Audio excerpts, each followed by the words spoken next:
sinakal, at para bang habang sinasakal ang babae, ayon sa investigasyon ng mga pulis, ay nakapatong ang lalaki sa babae na parang ginahasa pa habang nahihirapan. May nakita kasing similya sa maselang parte ng babae. At ito nga ang kwento ni Ella. Madaling araw ng 2015 sa La Union, tahimik ang buong Zamora Hillside Resort. Patay na ang mga ilaw sa pool. Wala nang nagkakantahang lasing sa videoke. At ang dating maingay na lugar tuwing gabi ay muling bumalik sa anyo nitong tahimik at malamig. Tanging ihip ng hangin mula sa bundok at tunog ng mga dahong tinatangay nito ang maririnig. Sa ikalawang palapag ng maliit na hotel wing, may isang kwartong nananatiling sarado ang pinto. Room 203. Bandang alas 5 ng umaga, isang tawag ang gumising kay Alfredo Fred Zamora. May-ari siya ng resort at sanay na siyang matawagan dahil sa mga reklamo ng bisita o simpleng aberya. Pero iba ang tono ng boses ng staff sa kabilang linya, putol-putol at nanginginig. "Sir, may problema po," sabi ng staff. "Anong problema?" tanong ni Fred. Inaantok pa. "May babae po sa room 203, hindi po gumagalaw. Napaupo si Fred sa kama." "Sigurado ba kayo?" "Opo sir, hindi po siya humihinga." Mabilis na nagbihis si Fred at agad na nagtungo sa resort. Pagdating niya sa hotel wing, nandoon na ang ilang staff. Walang umiiyak, walang nagsasalita. Lahat ay tila hindi makapaniwala sa nakikita. "Walang gagalaw," mariing sabi ni Fred. "Wag mo na kayong papasok." Pagbukas ng pinto, bumungad ang katahimikan. Nakahiga sa kama ang babae, nakapikit, tahimik ang mukha. Parang natutulog lang, pero sa leeg nito may mga markang hindi dapat naroon. "Diyos ko," mahinang bulong ng isang staff habang tinitignan ang babaeng nakahiga sa kama na parang hindi na nga humihinga. At ang babaeng ito ay si Marilyn Ella Soriano, 24 na taong gulang, assistant manager ng resort. Bata pa, masipag, kilala ng halos lahat ng empleyado. Siya ang tipo ng taong laging nauuna sa trabaho at huling umuuwi. Breadwinner, may plano sa buhay, may planong magpakasal. Tumalikod si Fred at kinuha ang cellphone. "Tawagan niyo ang pulis," utos niya. "Ngayon na." Ilang minuto ang lumipas, dumating ang mga mobile car ng pulisya. Pinangunahan ni Lieutenant Carlo Briones ang investigasyon. Tahimik ang opisyal habang sinisiyasat ang eksena. Sanay na siya sa mga aksidente, overdose, at kung ano-anong insidente sa probinsya. Pero may mali sa kwartong ito. "Tanggalin niyo ang lahat ng tao sa hallway," utos ni Briones. "Opo, sir," sagot ng isang pulis. Lumapit siya sa kama at sinipat ang leeg ng biktima. "Hindi ito aksidente," sabi niya kay Fred. "Sir, may marka ng mga daliri. Sinakal ito. Walang senyales ng panloloob. Walang sirang gamit. Walang kalat na indikasyon ng rambulan. Pero malinaw ang marka ng mga daliri sa leeg ng biktima. Hindi ito gawa ng aksidente. Hindi ito epekto ng sakit. May ilang basyo ng alak sa mesa. May mga bakas ng inuman. May cellphone si Ella sa tabi ng kama. Walang hawak. Walang tawag na pumasok bago siya mamatay." "Tinanong niyo na ba kung sino ang kasama niya?" tanong ni Briones sa staff. "Opo, sir. May kasama po siyang lalaki kagabi." "Sino?" "Fiancé niya po, si Arvin Toledo." Ayon sa staff, may maliit na salu-salo noong gabi. Inuman lang, walang gulo, walang sigawan. At ayon sa logbook ng resort, iisa lang ang lalaking umakyat sa room 203 kasama si Ella. Si Arvin Toledo, 30 taong gulang, fiancé ni Ella. Mas matanda sa kanya ng 6 na taon. Huling taong nakitang kasama ng biktima bago ito natagpo ang patay. Nang hanapin si Arvin, nasa loob pa rin siya ng resort. Nakaupo sa gilid ng lobby. Tahimik, hindi hysterical, hindi rin ganoon ka-emosyonal. "Sir, pwede po ba kayong makausap sandali?" tanong ni Briones. Ayon kay Arvin, nagising na lang daw siya at nakita si Ella na hindi na humihinga. Inakala raw niyang naparami lang ito ng inom o baka nahilo. "Bakit hindi ka agad humingi ng tulong?" tanong ng investigador. "Natakot po ako. Hindi ko po alam ang gagawin," sagot ni Arvin. Tahimik lang na tumango si Briones, pero sa loob niya may bumigat. Hindi tugma ang kwento sa nakita niya, at sa unang araw pa lang ng investigasyon, malinaw na ang isang bagay. Hindi ito aksidente at hindi ito simpleng trahedya. May pumatay kay Marielyn Ella Soriano. At ang sagot, posibleng nasa loob lang ng resort na iyon. At ang malaking tanong ngayon dito, sino ang pumatay at paano napunta sa ganitong trahedya ang buhay ni Ella? At para malaman natin ito, kailangan muna nating balikan ang buod ng kwento mga kaibigan. Bago pa man naging isang bangkay si Ella sa room 203, isa muna siyang simpleng dalagang may malinaw na direksyon sa buhay. 24 na taong gulang pa lang si Ella noong mangyari ang lahat. Bata kung tutuusin, pero maaga siyang tumanda dahil sa responsibilidad. Siya ang panganay sa magkakapatid. Siya ang nag-aabot ng pera sa bahay, ang umaayos ng bayarin, ang inaasahan ng pamilya tuwing may problema. Mabuti na lang andyan si Ella. Madalas marinig ng mga kapitbahay, siya talaga ang sandigan ng pamilya nila. Sa Zamora Hillside Resort, kilala siya hindi dahil sa posisyon niya bilang assistant manager, kundi dahil sa ugali. Hindi siya pala sigaw, hindi rin siya pala utos.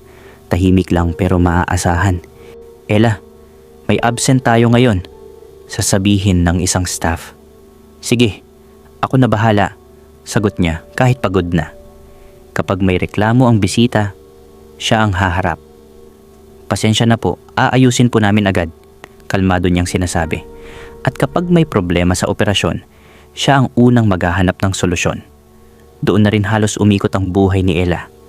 Resort, bahay, pamilya, hanggang sa dumating si Arvin. May dating, marunong magsalita, alam kung paano kausapin ng mga tao.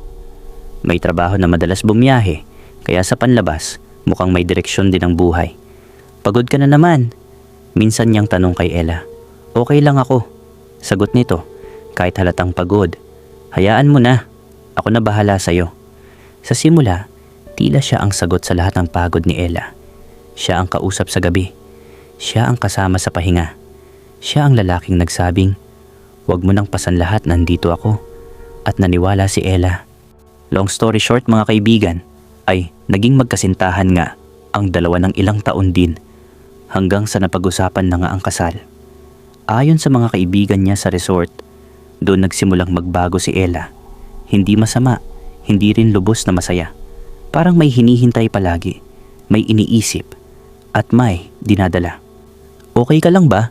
Tanong ng isang katrabaho. Okay lang ako, sagot niya sabay ngiti. Pero ang ngingiting iyon parang may tinatagong bigat. Ang plano ng kasal ang naging sentro ng relasyon nila, hindi enggrande. Walang bonggang preparasyon. Gusto lang ni Ella ng simpleng seremonya. Gusto lang niya ng katahimikan. Basta makasal lang tayo, sapat na, sabi niya minsan. Pag-uusapan pa natin yan, sagot ni Arvin. Pero habang papalapit ang petsa ng kasal, mas lalong nagiging madalas ang mga pagtatalo. Maliit lang sa simula, oras, selos.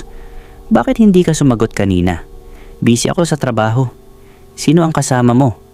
Mga tanong na sa una ay kayang ipaliwanag, hanggang sa dumating sa puntong kahit anong sagot ay mali.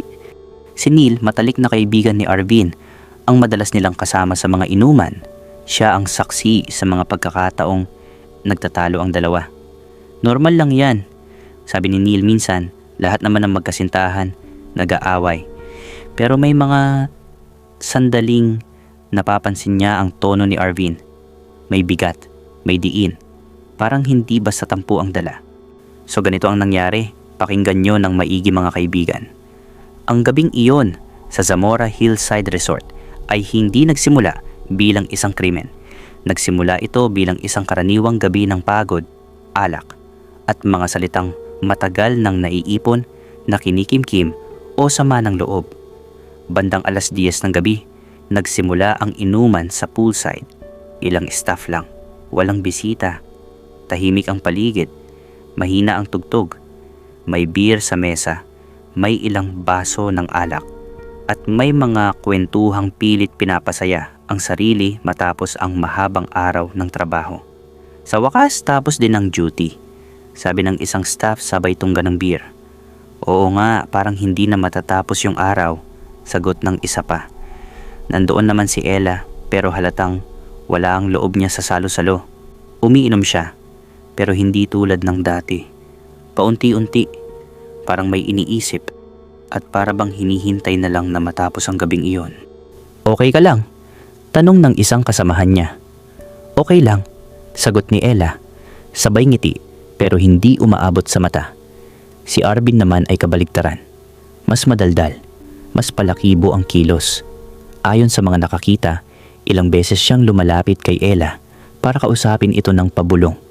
Sandali lang tayo, sabi ni Arvin sa kanya. Mamaya na, maikling sagot ni Ella. Walang namang sigawan, pero may tensyon na ramdam kahit ng mga hindi nakikinig. Si Neil ang huling umalis sa inuman. Bandang 11:30, nagpaalam siya. Sige na, mauna na ako, sabi niya. Ingats, sagot ni Arvin. Tahimik lang na tumango si Ella. Naiwan sina Ella at Arvin. Ayon kay Neil, maayos pa raw ang lagay ng dalawa noong umalis siya. Tahimik lang si Ella. Si Arvin ang mas nagsasalita. Ilang minuto makalipas, umakyat na ang magkasintahan sa room 203. Sa loob ng kwartong iyon, ayon sa rekonstruksyon ng investigasyon, doon nagsimulang magbago ang tono ng gabi. May mga baso ng alak sa mesa. May natirang bote. May bakas ng inuman. Pero hindi kaguluhan. Walang sirang gamit. Walang nabaligtad na upuan. Pero may mga senyales ng pagtatalo na hindi naabot sa sigawan. At sa usapan pala ng dalawa ay ganito. Hindi natin pwedeng ipagpaliban lagi, sabi ni Ella ayon sa investigasyon. Pagod lang tayo, huwag na muna ngayon, sagot ni Arvin. Ayon sa salaysay ni Arvin, nagkaroon daw sila ng maliit na pagtatalo tungkol sa kasal, tungkol sa pera, tungkol sa plano. Ayon sa kanya, napagod lang daw si Ella, humiga at hindi na nagising.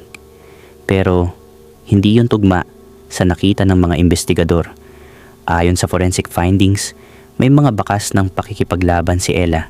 Hindi malala, hindi rambulan, pero sapat para ipakitang lumaban siya. May mga gasgas sa braso, may marka ng pagkakahawak sa pulso, at higit sa lahat, may malinaw na bakas ng mga daliri sa kanyang leeg. Manual strangulation. Lumabas din sa toxicology report na may bakas ng ecstasy sa katawan ni Ella. Hindi sapat para ikamatay, hindi overdose, ngunit sapat para maapektuhan ang kanyang katawan, paghinga, tibok ng puso at reaksyon sa stress. Para kay Briones, malinaw ang larawan. Isang pagtatalo, isang sitwasyong umabot sa pisikal, isang sandaling nagdilim ang isip ng isang tao. Hindi ito aksidente, mahinang sabi pa ni Briones sa mga kasamahan niya. May nangyaring gulo dito, dagdag pa niya. Nang muling tanungin si Arvin, doon nagsimulang magkabutas-butas ang kanyang kwento. Una niyang sinabi na natulog lang si Ella. Sumunod, sinabi niyang nahilo ito. Pagkatapos, sinabi niyang baka may ininom na hindi niya alam. Kung ganoon, bakit may marka sa leeg? Tanong ni Briones. Tahimik si Arvin, hindi agad sumagot. Hindi maipaliwanag ni Arvin kung paano nagkaroon ng mga marka sa leeg. Hindi niya maipaliwanag kung bakit may bakas ng pakikipaglaban. At lalong hindi niya maipaliwanag kung bakit wala siyang ginawa para humingi ng tulong kung talagang akala niyang simpleng nahilo lang ang kanyang fiancé. Bandang 2:00 ng madaling araw, ayon sa investigasyon, doon tuluyang nawalan ng buhay si Ella. At sa loob ng ilang oras, nanatili lamang sa kwartong iyon si Arvin. Walang tawag sa pulis, walang tawag sa staff, walang tawag kahit kanino. Hanggang sa mag-umaga at may nakapansin na staff na hindi pa bumababa si Ella para sa trabaho. Bakit ngayon lang? Tanong ni Briones sa isip niya habang tinitingnan ang oras.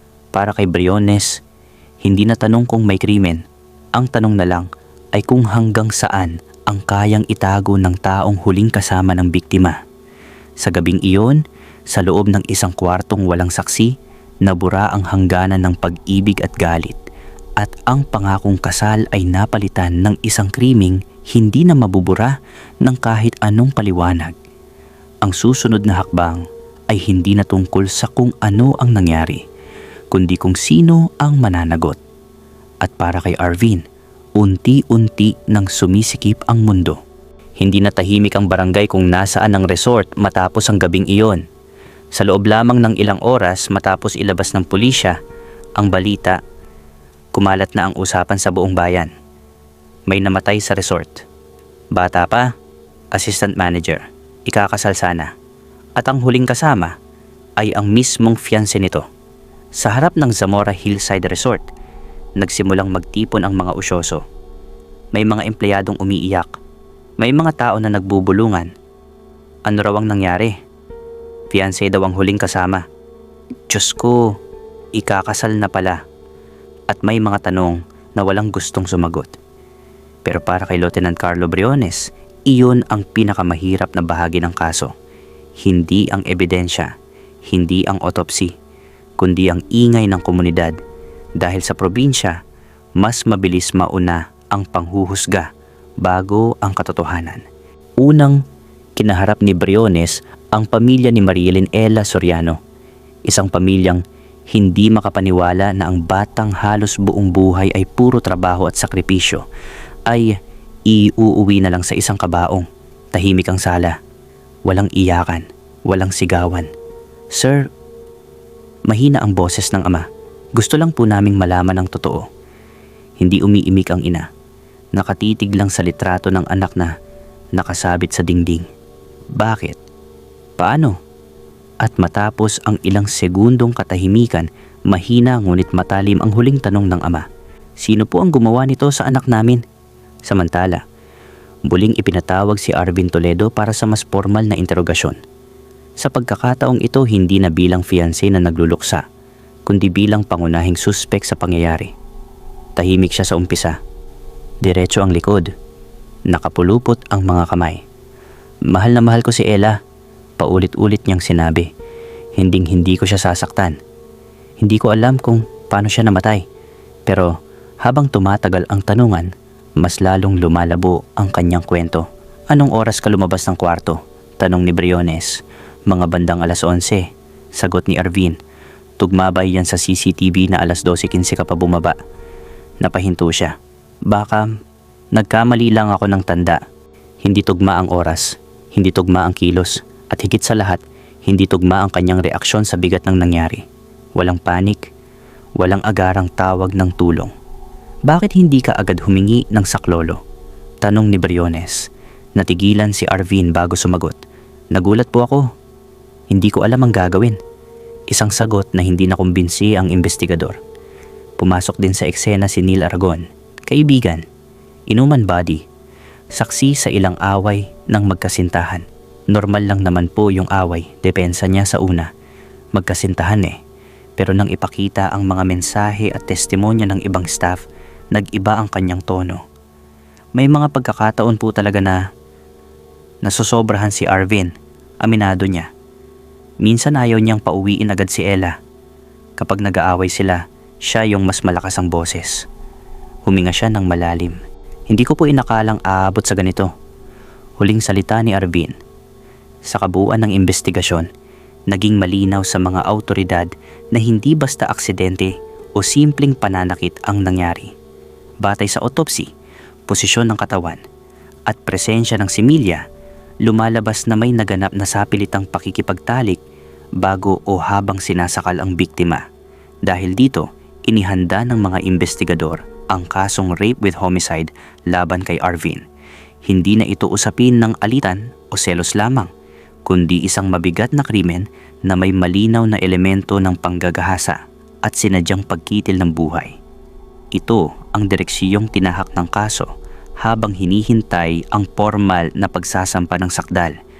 Habang isinasampa ang kaso, tuluyang bumagsak ang imahe ng lalaking akala ng lahat ay magiging asawa.